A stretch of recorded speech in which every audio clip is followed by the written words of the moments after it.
The Guru Narayana, however, has no need for this ambiguity, and indeed his clarity restates the whole position.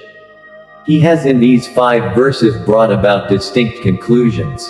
Humanity is one and indivisible in kind, jati. There is no room for any multiplicity at any level of human nature, socially, religiously or contemplatively. Neither actuality, empirically examined, let alone contemplative verities, admit of a raison d'etre for caste. Nor does history lend the idea any valid support. Among thousands of men scarcely one strives for perfection, and even among those who strive and are perfect, scarcely one knows me in truth. In a Brahmin who is learned and mild, in a cow, in an elephant, even in a dog and in a dog-eater, the wise see the same. The armaments race is a genetic competition, to breed a race stronger, more intelligent, and more resistant to disease than any race of man that has hitherto existed. He for whom Brahminhood and Kshatriyahood are as food, and death but the sauce, how can one know where that self is? Prenatal gratitude. 1. Within the womb, O Lord of good, was that lump in hand, this humble self. With what exceeding love, who but thou, kind one, nurtured it into life. Ordered by thee, all comes about. Thus knowing, this thy servant, to thee now surrenders all. 2. Of earth, water, fire, air and ether too, from each gathered, and firmly shaping in the palm. Who confines me within a cell with blazing fire alit? Even from the oppression great of such a feminine divinity. Protect and nourish me in thy nectarine immortality. 3. Thy grace it is that even now proclaims. This never remained a mere stone-confined creature, impotent. The very Indra of high heaven, who within a vase-like lotus dwells, and all heaven's host besides. From such a source do all grow out. 4. Having no kinsman, strength or wealth, how could this ever grow? O marvel picturesque, my master's sport is this.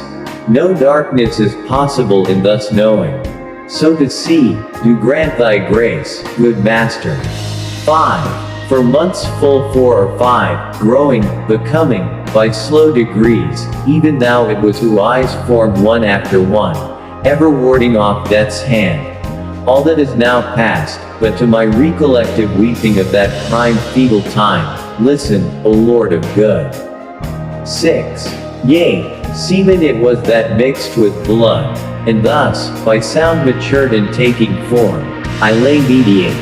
Then for me there was no mother or father, so by thee alone raised, sole parent mine, all that I am is here today. 7. If all that now forgotten suffering should be revived within, I would this very day fall and perish in flames, alas. Alone thou didst then provide those outlets 5 of sense, O Father mine of gold. Even thus to know, thou, O Lord, permits.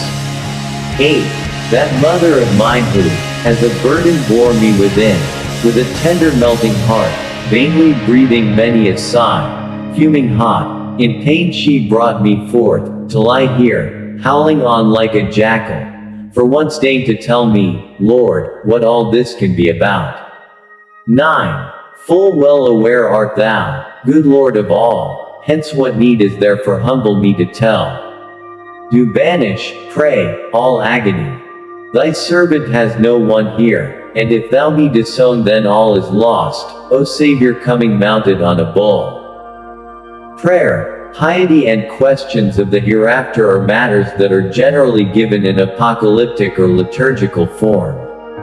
But here, in this striking composition bearing on the subject of spiritual progress, and covering the same contemplative field, the Guru Narayana follows a new line, an unusual departure from the normal.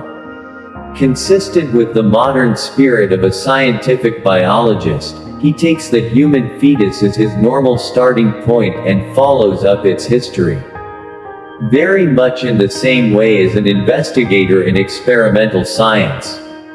Continuing this method in terms of self-knowledge, the guru is able to traverse a region hitherto overcovered with guesses and rife with age-old speculation. In Europe, the hair-splitting of the theologians and scholastic philosophers of the Middle Ages made all thinking minds turn in revolt from their methods of approach. And after the 18th century, the age of Voltaire and the full flood of rationalism, the whole subject of piety and devotion was left far behind. Materialism then became the only firm ground upon which human beings could collectively build monuments of common human value, such as in the form of what is called civilization. Considering that civilization is a matter for which man is willing to lay down his life, the finding again of real values which suffer from no asymmetry of vision as between the present and the future, the here or the hereafter, and so on, gains ever renewed importance. It was Bergson who broke away from the highly theoretical academic idealism of German philosophers like Hegel, and in his own direct and graphic way brought some elements of contemplative metaphysics into the philosophical world. Influenced by Plotinus in his approach, the elan vital spirit or force of Bergson came nearest to a biological concept of the soul of man, which had gone into disrepute with the rise of scientific materialism. Biology, as conceived by Bergson in creative terms of flux and pure becoming, gave a living and breathing reality to the whole problem of spiritual life. He saved metaphysics from being lost in the mere grammar of abstractions, and his rhetoric came as a saving factor, making the dry winds of the desert humid and life-giving. In like manner, the Guru Narayana here retrieves liturgical, ritualistic or unrealistic piety and gives it an intimately realistic and personal status, so that it yields self-bliss through the common sentiment of parental gratitude.